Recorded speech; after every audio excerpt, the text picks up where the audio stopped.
CT scan করানোর পরে উনি রিপোর্ট দেখে বলতেছে যে টিউমার হয়েছে, ব্রেন টিউমার। শারীরিক কন্ডিশন ছিল হচ্ছে সে শোয়া থেকে উঠতে পারতো না, ইভেন হচ্ছে ওয়াশরুমে যেতে পারতো না। আমরা 2-3 জন ধরে তারপর ওয়াশরুমে নিয়ে যাওয়া লাগতো। ইভেন হচ্ছে সে উঠেও বসতে পারতো না। করার পরে এখন আলহামদুলিল্লাহ টোটালি সে হাঁটতে পারতেছে, নিজে নিজে চলতে পারতেছে, খাওয়া দাওয়া সবকিছু। মাত্র 2 সপ্তাহ ওষুধ খাওয়ার পরে উনি হাঁটা চলা শুরু করে দিয়েছে। আসসালামু আলাইকুম, আমি doctor ATM Rezaul Karim, cancer চিকিৎসক হিসাবে কর্মরত আছি গণস্বাস্থ্য হোমিওতে। ক্যান্সার গবেষক অধ্যাপক ডাক্তার এস.এম. সরোয়ার স্যারের সহযোদ্ধা হিসেবে কাজ করতেছি গণস্বাস্থ্য হোমিওতে। আজকে এমন একজন পেশেন্টের সামনে বা পেশেন্টের ছেলের সাথে পরিচয় করে দিব, যিনি গত মাসে ট্রিটমেন্ট নেওয়ার সময় একটা অস্বস্তিকর ছিল একটা ওনার কাছে একটা অনিশ্চয়তা ভাব ছিল যে ওনার মা সুস্থ হবে কিনা। ওনার সাথে পরিচয় হয়নি, ওনাদের অবস্থা সম্পর্কে জানবো। ইভেন 1 মাস ওষুধ খাওয়ার পর কি অবস্থা আছে ওনার কাছ থেকে একটু জেনে নিব। আসসালামু আলাইকুম। ওয়ালাইকুম আসসালাম। ভাই কেমন আছেন? জি, আলহামদুলিল্লাহ। কি আপনার নাম? আমার নাম তানজিম আহমেদ। তানজিম আহমেদ। জি। আপনার বাসা কোথায়? আমার বাসা হচ্ছে খিলগাঁও, চৌধুরীপাড়া। খিলগাঁও চৌধুরীপাড়া। চৌধুরীপাড়া। আচ্ছা, আপনার মার নাম?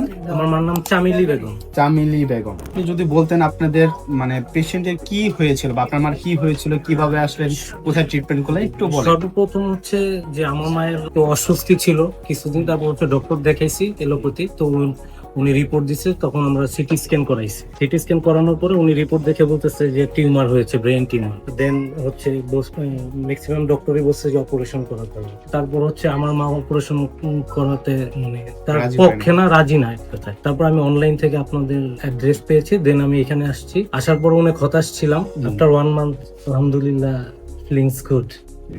আচ্ছা, উনাকে যখন আমাদের এখানে মানে প্রথম অবস্থায় ট্রিটমেন্টের জন্য আপনি আসছিলেন, আপনি একাই আসছিলেন, একেবারে ওই দিনও রাতে শেষ বেলায় আসছিলেন, তো তখন উনার শারীরিক কন্ডিশন কি ছিল, কি অবস্থা, এটা যদি একটু বলতেন। শারীরিক কন্ডিশন ছিল হচ্ছে সে শোয়া থেকে উঠতে পারতো না, ইভেন হচ্ছে ওয়াশরুমে যেতে পারতো না। আমরা 2-3 জন ধরে তারপর ওয়াশরুমে নিয়ে যাওয়া লাগতো। ইভেন হচ্ছে সে উঠেও বসতে পারতো না, সেন্সলেস অবস্থার মতো অবস্থা ছিল। কথা বলতে পারতো কি? কথা বলতো, বাট ওইভাবে না, মানে না বলার মতোই। আচ্ছা, আমি আজকে ভিডিও কলে ওনার সাথে কথা বললাম।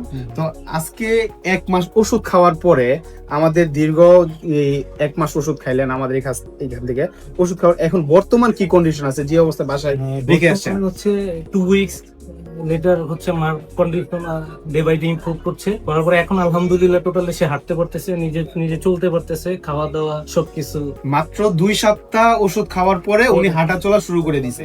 জি, মোটামুটি। তারপর এখন ডে বাই ডে ইমপ্রুভ করছে, এখন আলহামদুলিল্লাহ। মানে প্রথমে একটু ভালো হয়েছে, তারপর আর ধীরে ধীরে আরো ভালো হয়ে গেছে। জি জি, আলহামদুলিল্লাহ। তো এখন আলহামদুলিল্লাহ মা চলতে পারতেছে, নিজের সম্পূর্ণ কাজ নিজেই করতে পারতেছে।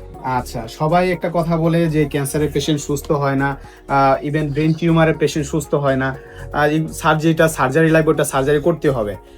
তো আমাদের এই ট্রিটমেন্ট ক্যান্সার গবেষক অধ্যক্ষ ডাক্তার এস.এম. সরোয়ার স্যার, ওনার ট্রিটমেন্ট ব্যবস্থা সম্পর্কে আপনি কি বলবেন?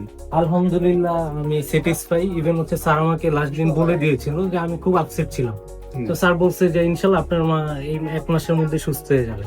তো আমাকে সে আশ্বাস দিছে, ইভেন আপনারও আশ্বাস দিয়েছেন। দ্যাটস ওয়াই আমি এখন মানে একদম স্যাটিসফাই আর কি। স্যার কিন্তু ওইদিন বলে দিছিল মনে হয় যে একেবারে তাজা হয়ে যাবে, তাই না? জি জি। আচ্ছা, তাহলে আমরা একটু স্যারের সাথে একটু কথা বলি।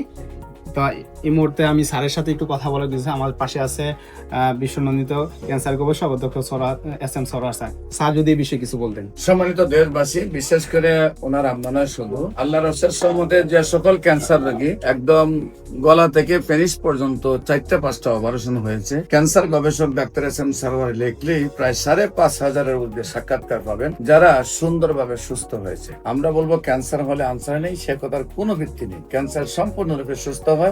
যে কোনো ক্যান্সার, মাথার চুল থেকে পায়ের নখ পর্যন্ত যে কোনো ক্যান্সারই হোক না কেন, ক্যান্সার বডির যত জায়গায় ছড়ায় পড়ুক না কেন, ক্যান্সার সম্পূর্ণরূপে ভালো হয়। বিশেষ করে যে কোনো ক্যান্সারের ব্যাপারে পরামর্শ নেওয়ার জন্য আপনারা স্ক্রিনে দেওয়া নম্বরে যোগাযোগ করুন। সবাইকে ধন্যবাদ। আসসালামু আলাইকুম।